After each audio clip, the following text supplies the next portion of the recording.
This is Creating Your Encore Career and Becoming a Silver Entrepreneur with your host, Lynn Freest. Lynn will share ideas and expert advice from people that are walking in your shoes and living their encore careers, where they want and at the pace they want. You'll start a company of one with confidence and knowledge to live a fulfilled life of freedom and ease.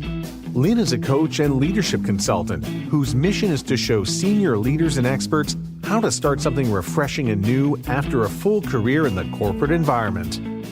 Welcome to this episode of the podcast, Creating Your Encore Career, or as I like to say, Becoming a Silver Entrepreneur. This is episode number 106, and it's titled My Foundational Ideas for Having an Encore Career. My goal is to help you create a compelling future for yourself in an encore career, or again, as I said earlier, becoming a silver entrepreneur. I'm also going to share ideas on how companies can connect with talent that you might provide them and create value for both you and the organizations. I encourage you to visit my website and download the summary at the bottom of the podcast episode and use that as a tool to capture notes as you explore the ideas in this episode. And if you're considering or starting an encore career, please take the self-assessment quiz to help you create some quick clarity around your possible choices. Well, today we're going to be talking about what I've found to be some of the foundational ideas and activities for developing an encore career. Now, as I've shared in earlier episodes and in several arenas, there are some key perspectives you need. And just to reiterate those, having a growth mindset, recognizing that there's more things that you can still do, learn, things, having that growth mindset. Life is not fixed. You need to own your own expertise. Again, you'll be using it maybe differently than you have in the past, but you need to own the fact that you're bringing great value to future organizations. And the flip side is you have to be willing to be an apprentice. There are skills and activities and things you haven't done before and weren't required in your corporate life. So you have to have the humility to go ahead and learn how to do those. As somebody once told me, you have to be willing to be bad at something and for long enough until you really get good at it. The fourth item is you need to develop your value proposition. And then the final, number 5, is you have to balance your human skills that you acquired over the years with your technical expertise. These ideas of the fact that you've been working with people for a long time, that has to always fit into what your value proposition is. So here are 5 key ideas or activities or experiences that at least I found helpful in building a foundation for my encore career, and I think you'll find them useful for yours. The first one is to get coaching. Now that's both for developing your mindset and developing new skills. So there's, one thing around coaching where you're just making yourself better, but there's also an element of coaching, kind of like sports coaching, where you actually need some help developing new skills. Now, while I may be an executive coach, I easily value my need for coaching for myself, and I've often had coaching programs or people coaching me as I went through this process.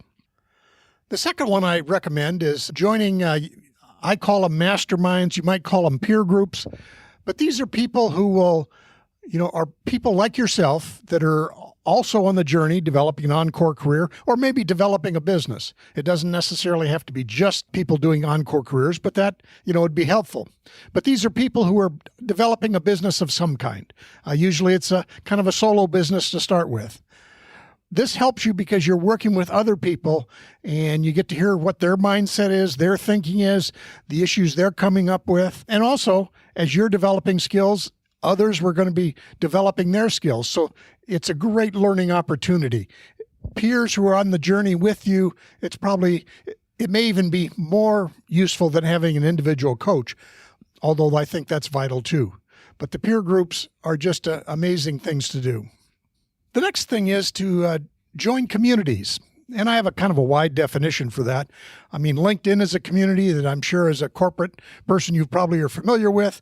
So follow the areas in LinkedIn that are close to what you're doing, what you've been doing. There may be obviously groups that are in the particular skill set that you had in corporate life. There may be any number of those things. But there's also obviously trade associations, things like that you may have already been a member of. So again, reinvigorate your idea of participating in those. Now, there may be places like chambers of commerce that the expertise you offer may be not just strictly a local geography, but still, I think getting involved with things like chambers of commerce or SCORE, any of these things can be, again, helpful for you to find like-minded people and build your understanding. And then stepping outside your comfort zone, I joined a group called the Open Coffee, which was really just an informal local group around entrepreneurship. But being with that people, and these were people, they were developing real estate businesses or food businesses or any number of things, which were not at all in my area of expertise.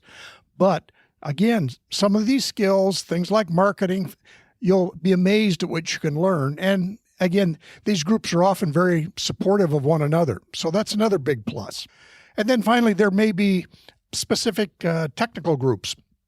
So for example, I'm an emotional intelligence coach. So I'm in a community of other emotional intelligence coaches. Again, while we hone our individual expertise, being in community like that, it just really helps you expand how other people are helping people with their expertise, helps you better understand how to do it for yourself. Now, the next thing I would suggest is go to conferences.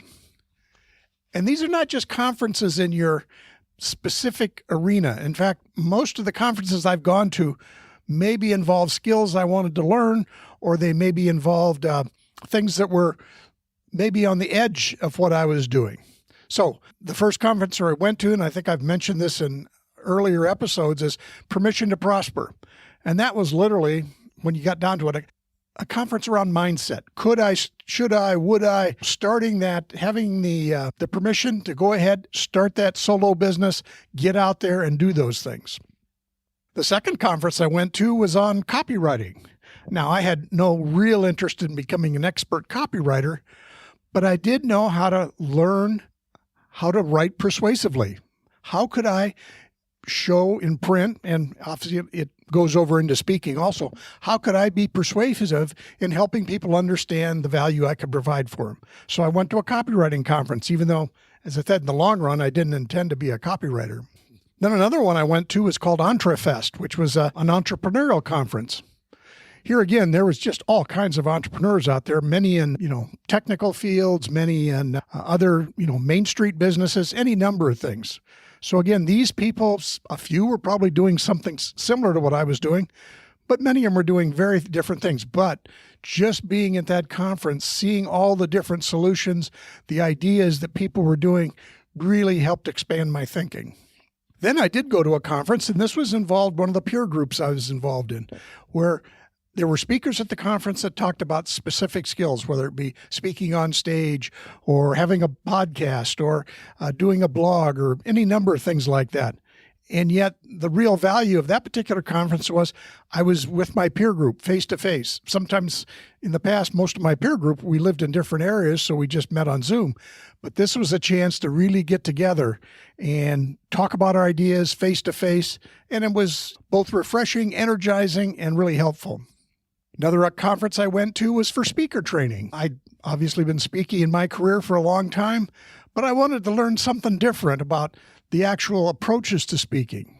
And again, this particular one was well designed. You got to practice a lot of speaking. They had you practice different elements of speaking. So I got to learn many more of the techniques or the perceptions or the ways to approach how to speak effectively. And this particular one was how do you speak effectively in a relatively short period of time. Then I mentioned earlier the emotional intelligence certified training I went to, and that was actually a long program, very in-depth, got a tremendous amount of value, and also met a lot of great people, in this case globally. So this whole idea of I was able to connect with a group of colleagues globally, again, really expanded, my thinking on that. Understanding how they approach their work in Spain or India or South Africa or any number of places. That really expanded my perception of, what went on in the world and how this type of coaching could impact people.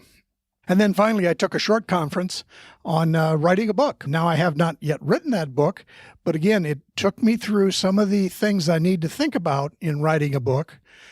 And I actually did write maybe the first third of that book within that conference. So it's one of those things where even if you go to a conference and you're not going to necessarily implement it right away, it may be value for you to just get in there, dip your toe in the water, see what's going on, learn something more about it. Now, the last thing I want to share with you is, as in terms of an idea for your Encore career, is learn when it's time to outsource. And in general, I'd say the concept for me is outsourcing the work that's outside of your expertise. You want to be a solo business, but you don't want to be overwhelmed by your own business. Again, you want to have this idea of working when you want and where you want, and maybe not all the time. So think about it. Now, outsourcing does cost money, but we'll presume that if you have an Encore career and not simply a volunteer career, you actually want to make some money. So it's one of those things where if you're offering your expertise at a premium price, you can afford some expenses to support that work. The other thing is to think about is, I realize, you might not want to spend a lot of money initially, but if you start your business, you grow your business, find those areas where maybe you've been sort of doing a work as an amateur in some area, whether it be marketing or podcast production or whatever it may be. Understand that the time you spend on those activities takes away from the time that you could provide value to others and really provide your impact. So if you want to really impact the most possible people, you have to make sure you're spending your time on those key ideas, key skills, key things that are your highest value items. Hire others to do this stuff that is necessary and important, but it is of lower value. And I always go back to, we often hire people to do our taxes. We hire accountants in some cases. So these things are not unknown. It's just, as a solo entrepreneur, you're going to have a wider variety of these tasks that you need to review. So this hasn't been a real long episode, but I want to wrap up. And again, my deepest thanks to you, the listeners. I humbly appreciate that you've chosen to spend this time with me.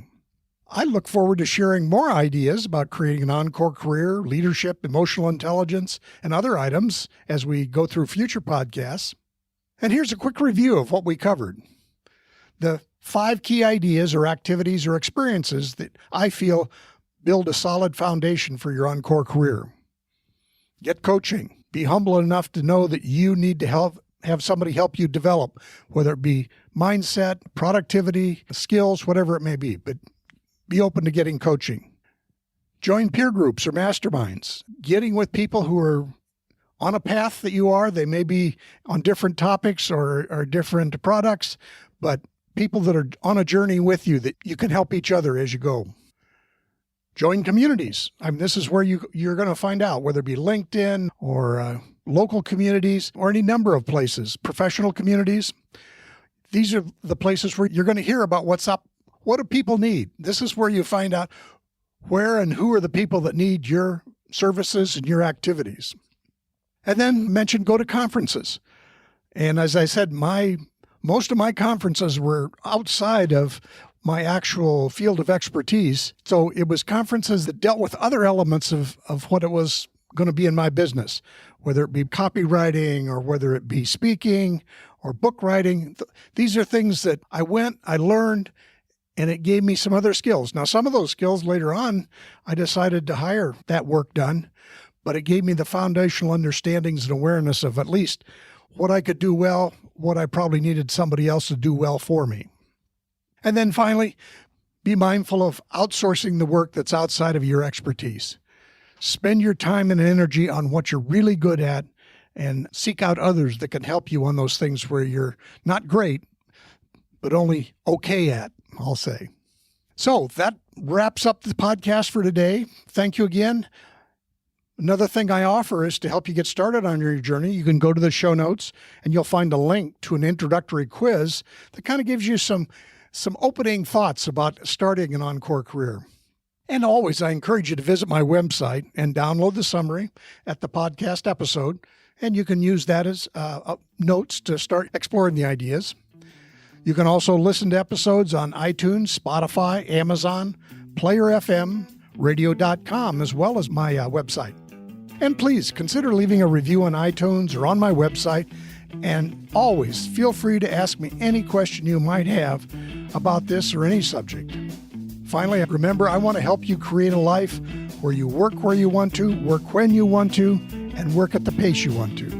Thanks for listening, and we'll see you next time.